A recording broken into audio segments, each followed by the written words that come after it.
promises to be an awesome time in the presence of the Most High God this evening. Lord, we say you are God, and there is none like you. We search through eternity, we find out that you are the best thing that has ever happened to us.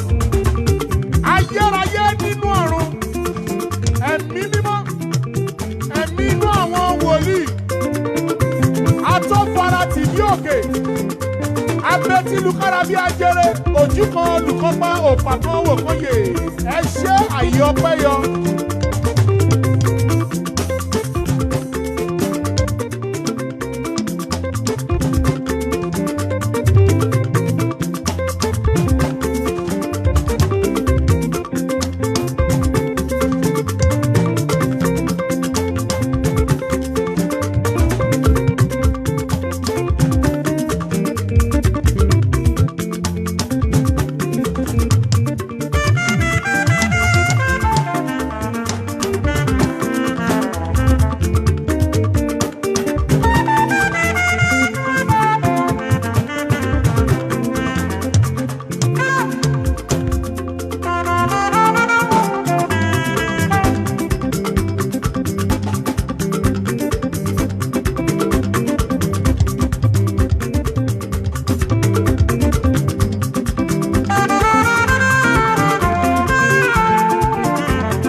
Ọlọ́run àná, Ọlọ́run òní, Ọlọ́run ọ̀la, Ọlọ́run ọjọ́ gbogbo, Ọlọ́run tá a sọ nípa rẹ̀ tá ò lè sọ tán, Ọlọ́run tá a kì tá ò lè kì tán, àìkú, àìrí, àìdíbàjẹ́, arúgbó ọjọ́, abirú kẹ̀kẹ́, ọba àná, ọba òní, ọba ọ̀la, gbogbo nílé Jésè, kìnìún ẹ̀yà Júdà, ẹ̀yin Olúwa lógo.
comforted. The God that has not looked down on us and looked down on our sins and be acting based on the sin we committed. No. The grace is still very sufficient for us. And that is why we are part of the living today. AlujoHymn Fusion, episode 128. It promises to be an awesome time in the presence of the Most High God this evening. Anigbagbe. Ẹ jẹ́ ká fi àwọn ẹni bí sí àyè wọn. Sátánì àti àwọn ọmọ ogun rẹ̀, ẹ jẹ́ ká fi wọ́n sí àyè wọn. Psalm 105 verse 14 and 15 says, "He suffered no man to do us wrong. And he reproved him for our sake, saying, touch not my anointed and do my prophet no harm." Gbogbo agbára kágbára tí ò lè dúró de orúkọ Jésù. Ẹ wà ní abẹ́ ìdè báyìí.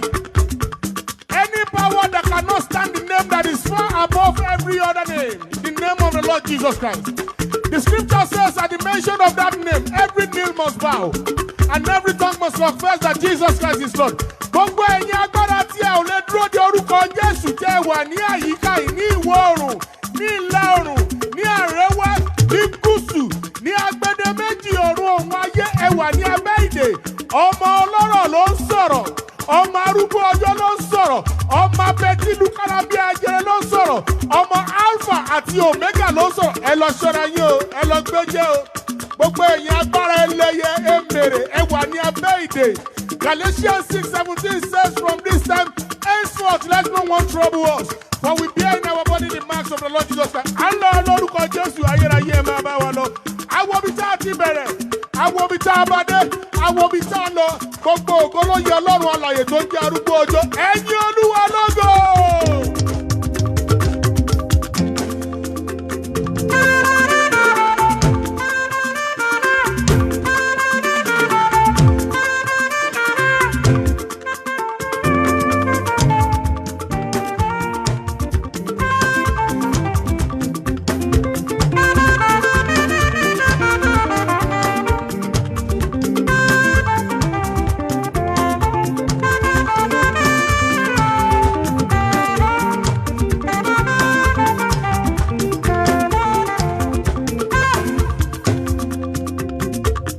AlujoHymn Fusion, episode 128. Please, for those of you that is watching us on YouTube, invite your friends and family to join us. For those of you watching on Facebook, please share. On TikTok, invite your friends to come and join us. On Instagram, please invite your friends and family to join us. It promises to be an awesome time this evening. Ayérayé máa tú ìdè, ó máa já ìdè. Ẹni mímọ́ Ísírẹ́lì máa tú àwọn èèyàn sílẹ̀ lónìí. Ayérayé ló ń ṣe kì í ṣàwa. Ẹ̀yin Olúwa lógo. Please on Facebook, please share. Ẹ ṣé. Àyè ọ̀pẹ̀yọ̀ kí ló ṣẹlẹ̀ lórí Facebook? Adélékè ọmọ Làbákẹ́. Ìjìnlẹ̀ nínú ìjìnlẹ̀.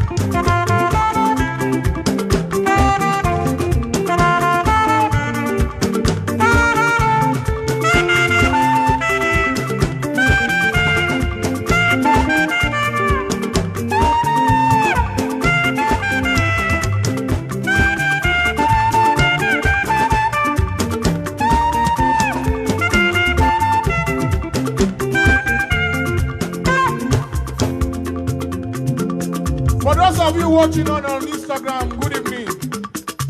Ekrole on Instagram, good evening. The Lord bless you. The Lord make His face shine on you in the name of the Lord Jesus Christ. On YouTube, on Facebook, good evening.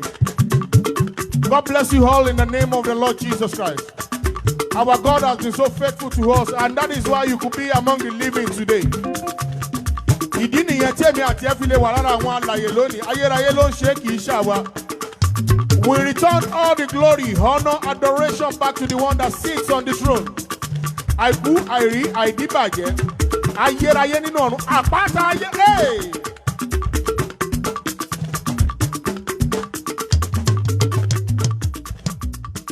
Ayọ̀ a fẹ́ yin Ọlọ́run lónìí ní iṣẹ́ wòlíì lè máa pọ̀ bẹ́ẹ̀. The spirit of the prophet said that he just said this out. There is a boy that joined court before the strike. Kí àwọn asùn tó fi school lẹ̀. So excitement kò ń lọ school fẹ́ lọ bẹ̀rẹ̀ iṣẹ́ court yẹn ló wà nù ẹ̀, not the education. You are watching me now. I don't want to mention the name of the court.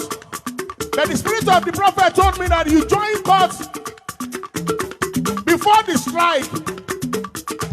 Though you are operating in Lagos, but the excitement that you're going to see your court group again in school is making you happy to go to school. Wo ayérayé ní kí n sọ fún ẹgbẹ́ tó bá dẹ̀yìn níbẹ̀.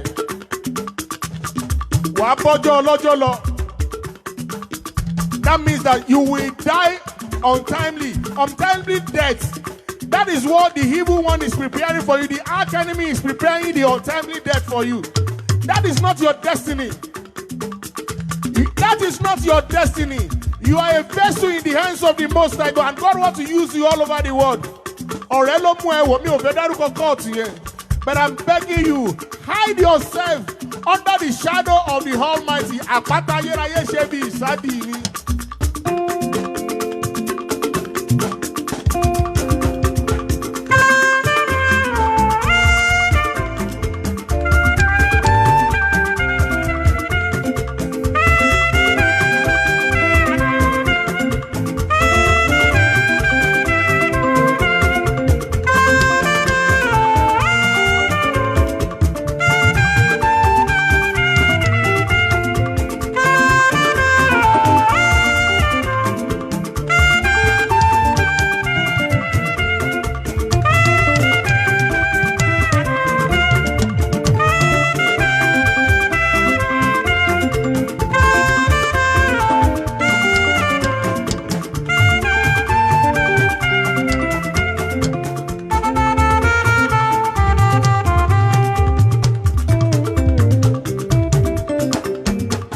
That young man, if you decide in your heart that you will not go back to them, Holy Spirit will help you. They will just forget about you.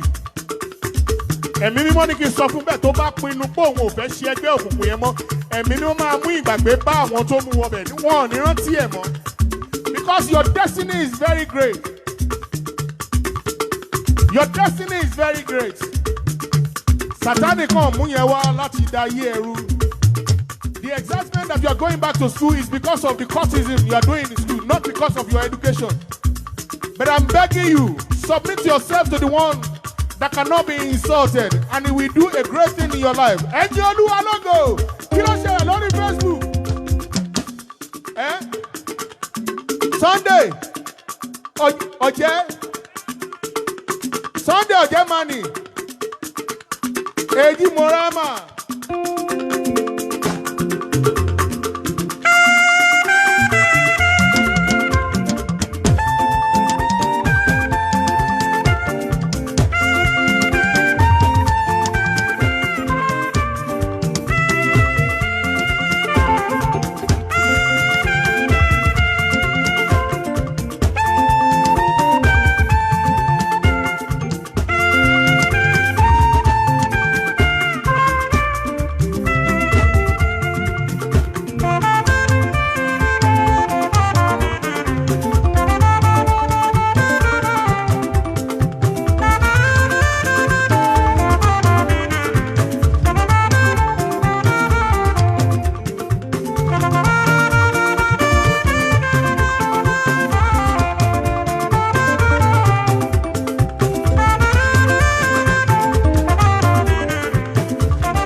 You spirit of depression, I render you useless and I destroy you. Iron.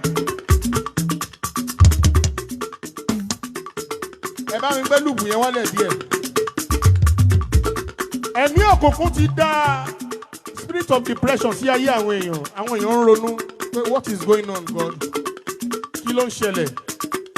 Depression ti pọ̀ jù in the atmosphere. Ìtànjẹ Sátánì ni last week Sunday as I was going to minister in my church Lekki Prayer Center, Clam Lekki Prayer Center. Me and Sunday we were in the car together driving to the church. Do you know what we saw? We saw a man that hanged himself on a tree. Bẹ́ẹ̀ ni láàárọ̀ kùtùkùtù. Ó hang ara ẹ̀ sórí igi. Ẹsẹ̀ wá mì jòlòjòlò. Two things. It's either he's frustrated or kó jẹ́ àṣàsí. Satani is a very stupid boy. Depression has taken over the minds of people. The God that cannot be insulted that sits on the throne, I invite you right now to destroy the spirit of depression in the lives of people right now in the name of the Lord Jesus Christ. Ẹ̀mí mímọ́, ẹ̀mí inú àwọn wòlíì, ẹ̀mí tí máa ń jẹ́ kí èèyàn ronú débi kó fẹ́ lọ parẹ́, ayérayé, ẹ jẹ́ kó wà ní abẹ́ ìdè lórúkọ Jésù. Okay, Sunday kí ló ṣe lórí Facebook. Mommy Mojisola, good evening, ma. God bless you. Thank you, ma. Amen, amen. Thank you so much, ma. God bless you. What is happening on Facebook? Adébísí Ògúnṣọlá, gbé Olúwa ga pẹ̀lú mi.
For there is no other way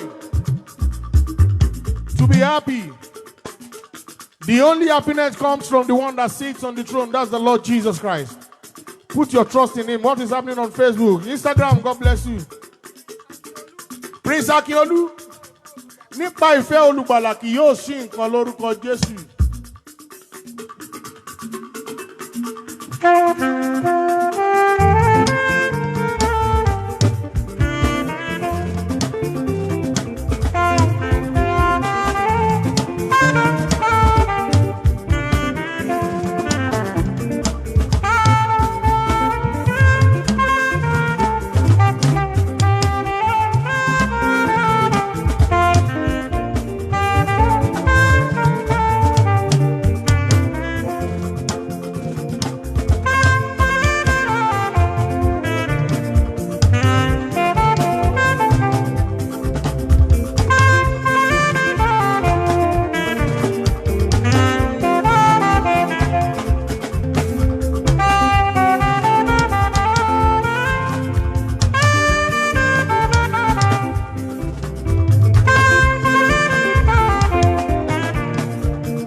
àwọn wòlíì ní kí n sọ fún àwọn èèyàn bọ́n ṣe ń jó. As you are dancing, as you are worshiping your God, be asking him what you need from him.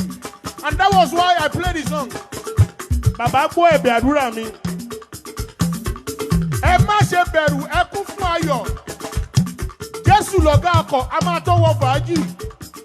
Bó ti wù kí ìjì náà le tó, ayérayé wà lórí ìtẹ́. Don't entertain fear. Just hold on to him that sits on the throne. Hold on to the one that cannot be insulted that sits on the throne. He will do it because in his own time he makes everything beautiful. Ẹ gbọ́ ọ̀rọ̀ Olúwa lẹ́ẹ̀kan sí. Ayérayé ní bẹ́ẹ̀ ṣe ń jó yẹn. Ẹ máa bẹ̀rẹ̀ sí béèrè ohun tẹ́ fẹ́ kó òun ó ṣe fún yín. Ask him what you want him to do for you. He's still in the ministry of answering prayer. Kí ló ń ṣẹlẹ̀ lórí Facebook? Fúnkẹ́ Ọládèjì nínú ìrìn àjò mi.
Báńkì Dr. Olútáyọ̀ báńkì.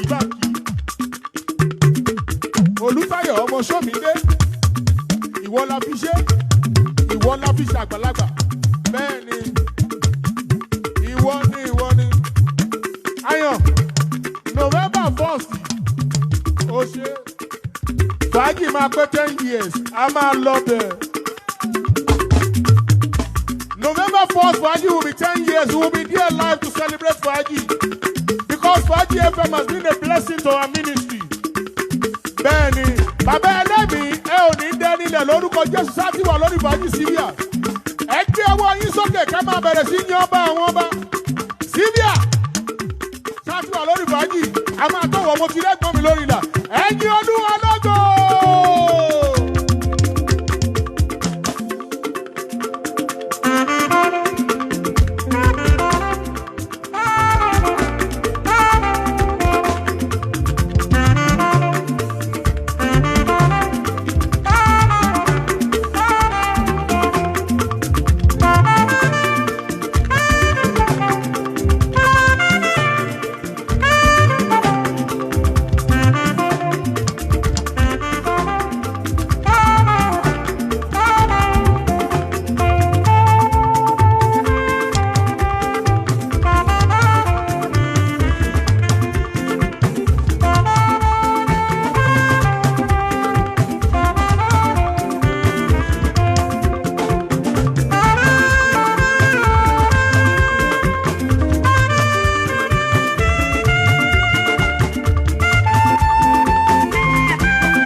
ọ̀pọ̀ ti kú lánàá, ọ̀pọ̀ kú lónìí, ọ̀pọ̀ sì máa kú lónìí. Ṣùgbọ́n ìwọ àti èmi àánú la rí gbà. Ẹ̀yin Olúwa lógo.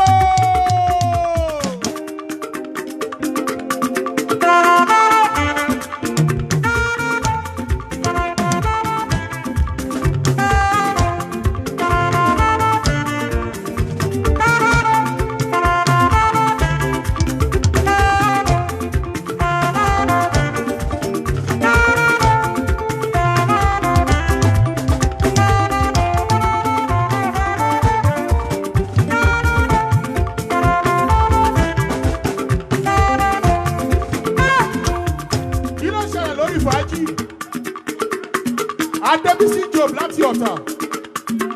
Òjò ìbùkún yóò sì rọ̀ lọ́wọ́lọ́wọ́ báyìí.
No matter what is happening in Nigeria, no matter what is going on, the Lord is still on the throne.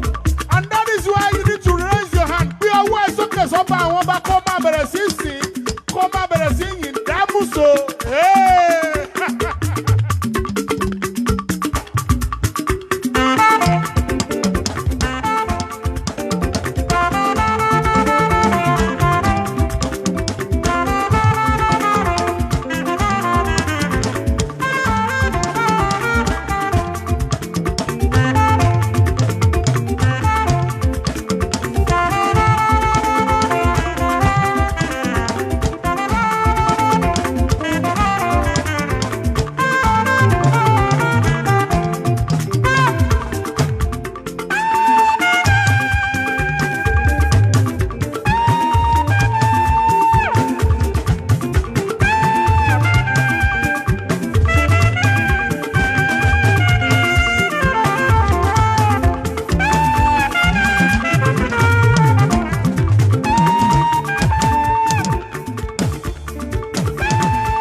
ṣe ń gbọ́ mi lórí fàájì yẹn wá bá mi lórí Instagram @Segun_Oluwayomi lórí Facebook mo wà ńbẹ̀ Segun Oluwayomi báyìí lórí YouTube mo wà ńbẹ̀ Segun Oluwayomi TV lórí TikTok @Segun Oluwayomi mo wà ńbẹ̀ lọ bá mi ńbẹ̀ ayérayé ló ṣe kì í ṣe èèyàn kí ló ṣẹlẹ̀ lórí fàájì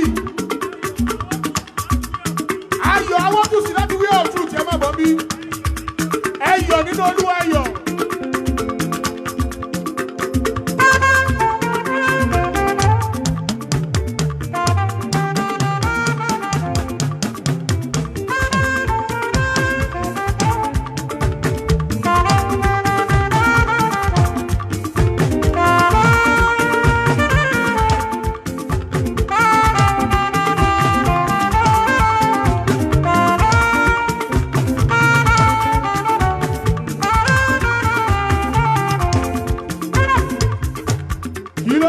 Lórí fàájì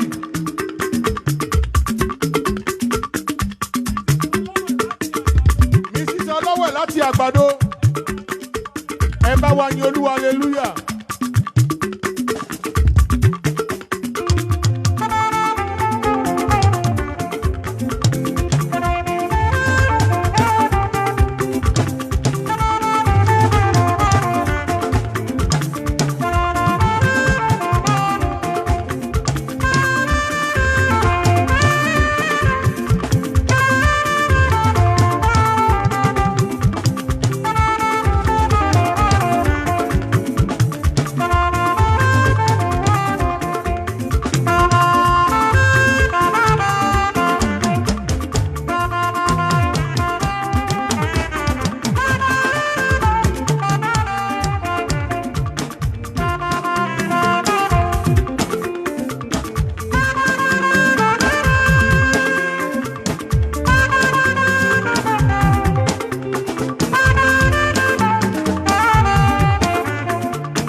Ní holiday for 1 week.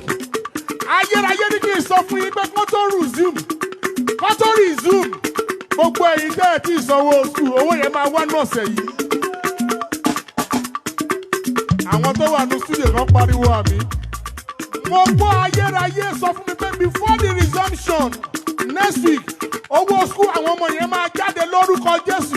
You know what you need to do now? Bí ọwọ́ ẹ̀ sókè kó máa bẹ̀rẹ̀ sí yin ayérayé. Lórí fàájì, lórí YouTube, lórí TikTok, lórí Facebook, lórí Instagram máa jókòó máa yọ̀ ọ̀rẹ́ bí Jésù ò sí láyé Jésù nìkan lọ̀rẹ́ òtítọ́ ẹ̀yin Olúwa lógo.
Dr. Olutayo Ambrose Shomide bẹ́ẹ̀ ṣe ń sẹ́ndì àdúrà sí wọn ẹ máa sẹ́ndì àdúrà sí Fàájì FM 106.5 iléeṣẹ́ yẹn ò ní jóná a máa pé 10 years ní November 1st àjọ máa ṣe ni ó máa lárinrin gbọ́ngbọ́n máa kán sí ayérayé máa sọ̀rọ̀ sórí bó ṣe ń gbọ́ mi lórí Fàájì yẹn wá bá mi lórí Instagram @Segun_Oluwayomi lórí YouTube Segun Oluwayomi TV lórí TikTok Segun Oluwayomi lórí Facebook Segun Oluwayomi kí ló ń ṣẹlẹ̀ lórí Fàájì.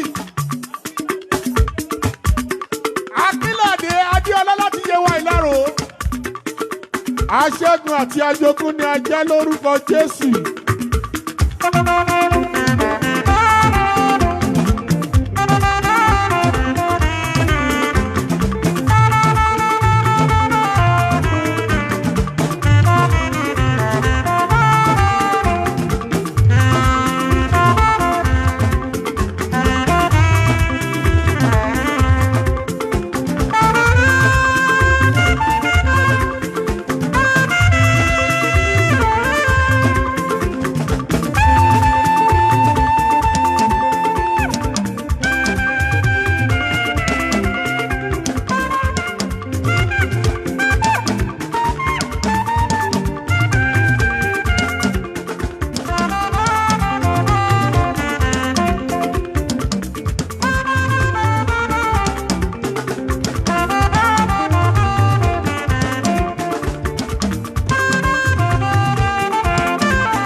Fàájì Mrs. Adéòtí láti Adésùwẹ̀. Ìjà dópin ogún sì tàn nínú ayé yín lórúkọ Jésù.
Olùgbàlà gbóhùn mi nínú ọ̀sẹ̀ yìí. Gbogbo ẹ̀yin tẹ́ ń gbọ́ mi lórí Fàájì, lórí YouTube, lórí TikTok, lórí Facebook, lórí Instagram. Olùgbàlà gbóhùn yín lórúkọ Jésù.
Gbogbo ẹ̀yin tẹ́ ní àìsàn lágọ̀ọ́ ara yín.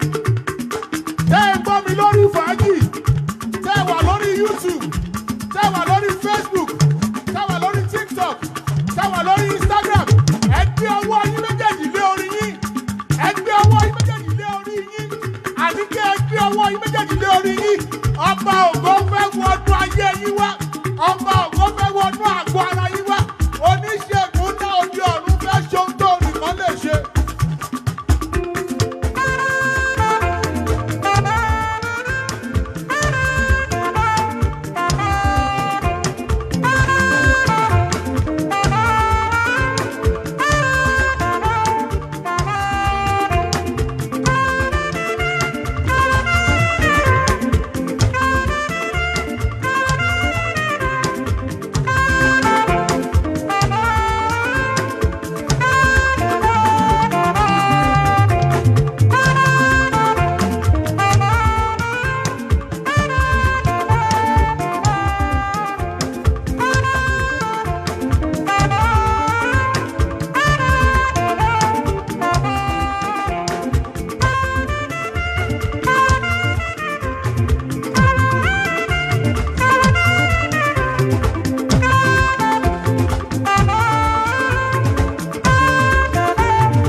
Especially ẹnìkan tó ń go through prostrate.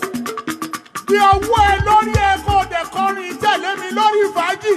Agbára Ọlọ́run pọ̀. Agbára Ọlọ́run pọ̀. Ó lànà sórí òkun. Owó ní Jẹ́ríkò. Agbára Ọlọ́run pọ̀.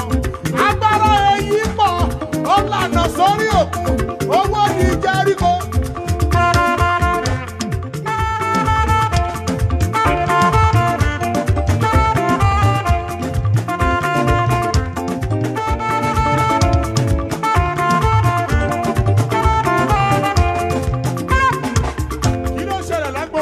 Ẹjọ́ padà wá nù fàájì. Ọlá ni méjì Ọláwálé láti Atọ́. Má kọjá mi olùgbàlà bá ṣe ń kọrin tá à ń jó lórí fàájì. Ọlọ́run tú àwọn èèyàn sílẹ̀. Ayérayé ò ní kọjá ẹ lálẹ́ yìí lórúkọ Jésù.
Fàájì Ọlọ́run ti tú àwọn èèyàn sílẹ̀.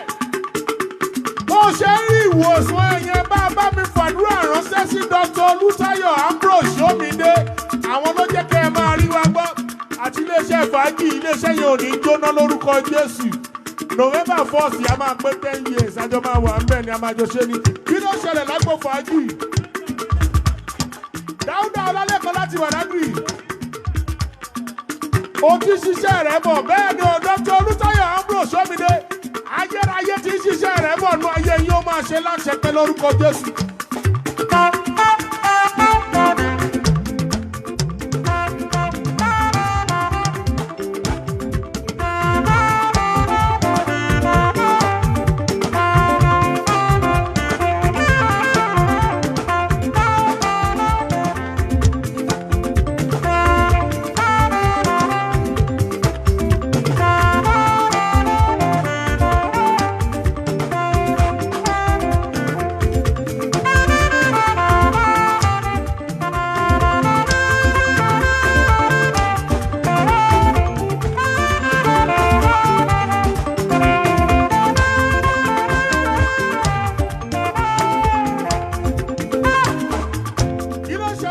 fàájì. Ọ́fíìsì Akíkẹ́ lọmọ láti Ìmọ́lá. Àfọ̀pẹ́ fọlọ́run alààyè.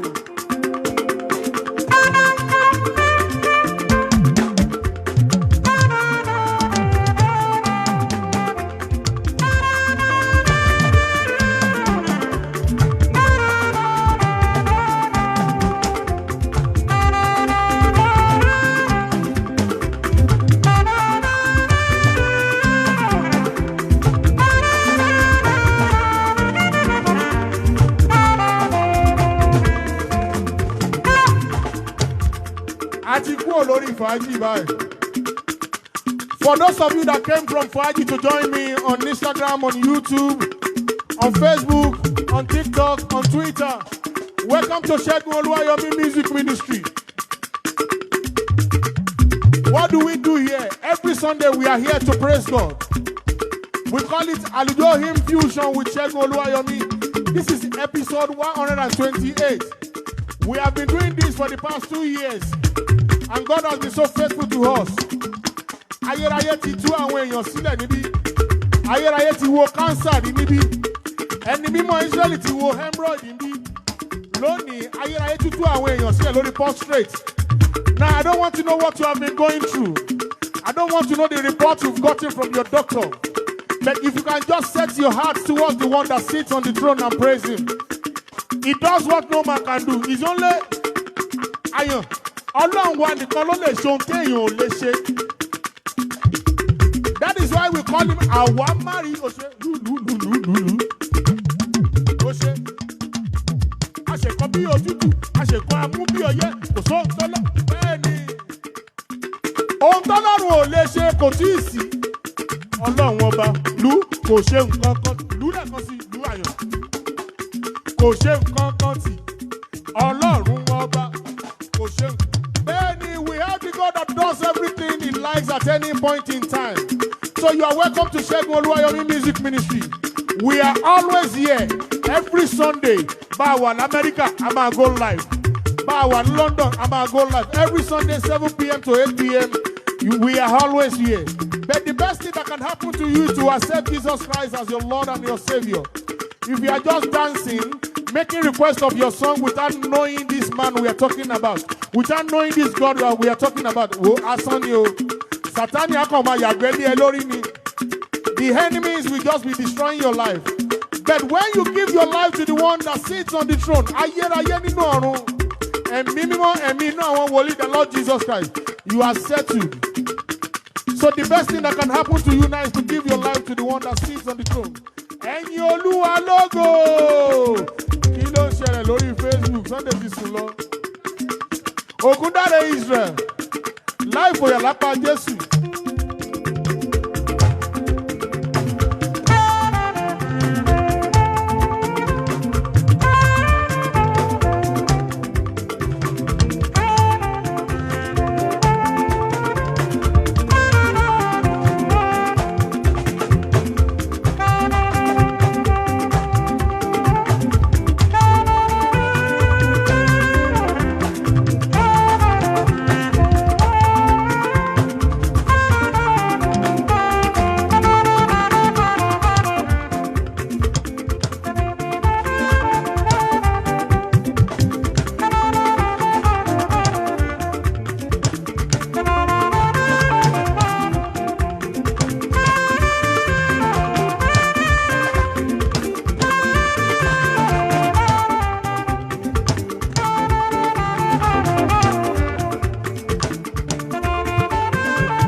We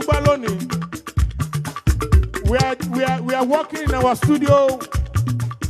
We came out to do this in another studio today. By next week Sunday, we'll be in our studio by God's grace. If the Lord is laying it in your heart to support us, you can send me a DM on all the platforms you are watching us from. Segun Oluwayomi Music Ministry. Every Sunday we run this. We do this every Sunday. We praise God. We praise God with the help of the one that sits on the throne. Akpon nínú studio. Àwọn tó wà lẹ́yìn tó ń ṣiṣẹ́ wọn pọ̀ gan. And the Lord is helping us every Sunday. But if the Lord is leading you to support us, please send me DM or send me a text message on 08022852978. 08022852978. Ayérayé ló ń ṣe, a ò ní pẹ́ máa lọ. Ká tó máa lọ tó bá mọ Jésù lólúwa àti olùgbàlà. Disaster ni o. Satani akọ̀ máa yàgbẹ́ lé ẹ lórí. If you have not accepted Jesus Christ as your Lord and your Savior, hey, it's very dangerous, yo, because we live in a wicked world. Ẹ gbé ọwọ́ yín sókè kẹ́ bá bẹ̀rẹ̀ sí yan ọba àwọn ọba pé ẹ ṣe é lónìí.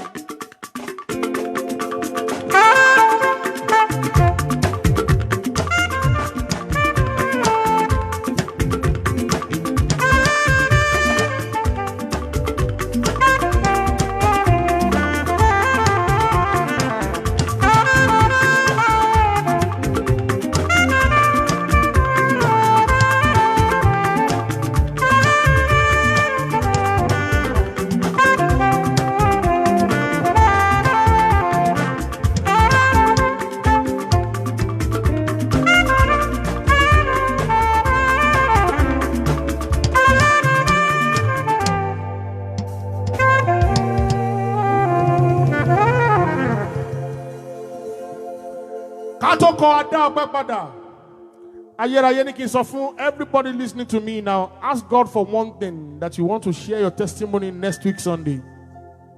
Even everybody in the studio here, ask him for one thing that you want him to do for you between now and next week Sunday. If there's anything God does, he's answering prayer. He's still in the miracle of answering prayer. He's still doing the miracle of answering prayer. He will do it for you.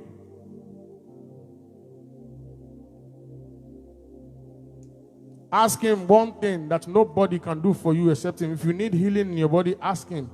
The Lord has healed a lot of people today. He is still doing it. And he will still continue to do it. Thank you.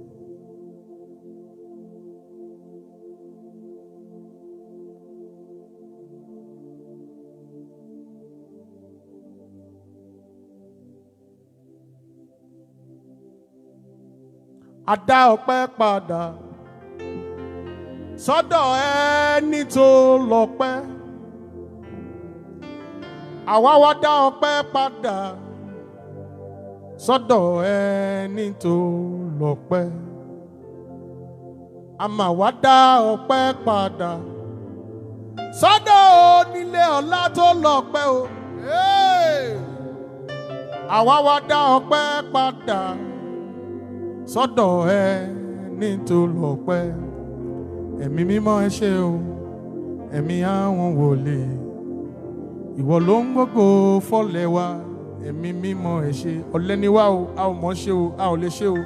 Ẹ̀mí mímọ́ ẹ ṣé gan, ẹ̀mí mímọ́ o, ẹ̀mí àwọn wòlíì. Ìwọ ló ń gbógo fọ́lẹ̀ tiwa, ẹ̀mí mímọ́ ẹ ṣé. A kàn ń fọn fèrè, à ń jó, à ń yọ̀, ayérayé dẹ̀ ń hìlì àwọn èèyàn. Ẹ̀mí mímọ́ ẹ ṣé gan, ẹ̀mí mímọ́ o, ẹ̀mí àwọn wòlíì. Ìwọ kúkú lágbára àti àṣà wa, ẹ̀mí mímọ́ ẹ ṣé. Ẹ̀mí mímọ́ ẹ ṣé gan, ẹ̀mí mímọ́ o, ẹ̀mí àwọn wòlíì. Ìwọ ló ń gbógo fọ́lẹ̀ wa, ẹ̀mí mímọ́ ẹ ṣé. Thank you for joining us this week, AlujoHymn Fusion episode 128. See you next week by God's grace. By God's grace. Tí Jésù bá fọ bíbọ̀ ẹ̀ sẹ́yìn, màá tún rí yín, àwa la máa wá, ẹ̀yin la máa bá. I will not lose anyone. You will not lose me in the name of the Lord Jesus Christ. Thank you for joining us tonight. AlujoHymn Fusion episode 128. We return all the glory back to the one that sits on the throne. Thank you, Ancient of Days. Oh, double!